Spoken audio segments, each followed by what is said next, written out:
கர்த்தர் மகிமையுள்ளதாக. இந்த வேதவசனம் நீதிமொழிகள் 29ஆம் அதிகாரம் 17ஆம் வசனம். உன் மகனை சிற்றை செய், அவன் உனக்கு ஆதரவு செய்வான், உன் ஆத்மாவுக்கு ஆனந்தத்தையும் உண்டாக்குவான். கர்த்தர் மகிமையுள்ளதாக. இந்த வசனத்தை நாம் பார்க்கும்போது உன் மகனை சிற்றை செய்யும் சொல்லியிருக்கோம். வேதத்துல பாத்தீங்கன்னா பிள்ளைகளுக்கு மதியம் ஒட்டிக்கொள்ளும், அவன் தண்டனை பிறம்புது ஆகட்டும் வேதம் சொல்லுது.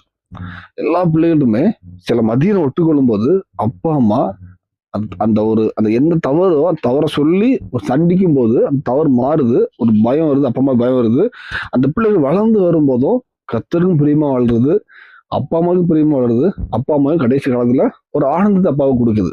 நீங்க சிற்றை செய்யலைன்னா என்ன ஆகுது அப்படின்னா, அந்த மதியத்துல விட்டுட்டீங்கன்னா அடுத்த அந்த பிள்ளை என்ன வருது, உனக்கு என்ன பண்ணுவான், இங்க அதாவது மகள் சிற்றை செய், அவன் உனக்கு ஆறுதல் செய்வான். இப்போ நீங்க சிற்றை செய்யல, அவனை அவர் ஃப்ரீயா விட்டுட்டீங்கன்னா உங்களுக்கு கடைசி காலத்து ஆறுதல் இருக்காது, உங்க பையனால பிள்ளைகளால ஆறுதல் இருக்காது. உன் ஆத்மாவுக்கு ஆனந்தத்தையும் உண்டாக்குவான். நீங்க சிற்றை செஞ்சு அந்த பிள்ளை கர்த்தருக்கு பிரியமா வளர்ந்துச்சுன்னா உங்களுக்கு ஆனந்தம் கொடுப்பான். நீங்க சிற்றை செய்யல, அந்த பிள்ளைய ஃப்ரீயாவே அந்த பிள்ளையின் போக்கு விட்டுட்டீங்கன்னா உங்களுக்கு ஆனந்தத்துக்கு ஆப்போசிட்டா துக்கத்தை தான் கொடுப்பாங்க.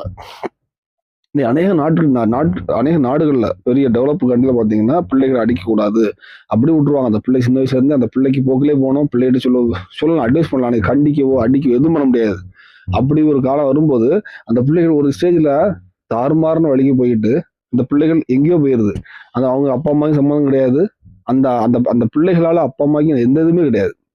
இவங்க அப்படி வாழ்க்கை போயிடும். இன்னைக்கு நம்ம எல்லா மற்ற நாடுகள், இந்தியா இந்த மாதிரி நாடுகள்ல கூட இன்னைக்கு அநேக முதியோர் இல்லங்கள் நிறைய வந்துட்டு யாரும் என் அப்பா அம்மாவை பார்க்க கிடையாது. எல்லாரும் வேலை படிக்கிறாங்க, வேலை போயிடறாங்க. ஆனா ஒரு காலத்துக்கு முன்னாடி, ஒரு தலைமுறைக்கு முன்னாடி எல்லாரும் பார்த்தாங்க. இன்னைக்கு யாரும் பார்க்க மாதிரி இல்லை. ஏன்னா பிள்ளைகள் செல்ல பிள்ளை கொடுத்து அந்த பிள்ளை வளர்க்கும் போது அதிக செல்லம் கொடுத்து அப்படி வளர்க்குறோம். அந்த பிள்ளைக்கு கரெக்டான கண்டிப்பு இல்லை, கரெக்டான வேத கொடுக்காம வளர்க்கும் போது அது ஒரு காலத்துக்கு பிறகு நமக்கு துக்கத்தை கொடுக்குது, ஆறுதலே இல்லை. இந்த வேலையில நமக்கு கையில பிள்ளை கொடுத்திருப்பாரு, கண்டிப்பா அவங்க கையில கொடுத்திருப்பாரு. அந்த பிள்ளைய கர்த்தருக்கு பிரியமாக வேதத்தின்படியும் நீங்க வளர்ப்பீங்கன்னா, அந்த மதியம் ஒட்டுக்கொள்ளும் போது அதை கண்டித்து அதை வளர்ப்பீங்கன்னா அந்த பிள்ளைக்கு அந்த பிள்ளை வளரும் போது கர்த்தருக்கும் பிரியமாக வளருவான், உங்களுக்கும் பிரியமாக ஆனந்தம் கொடுப்பான்.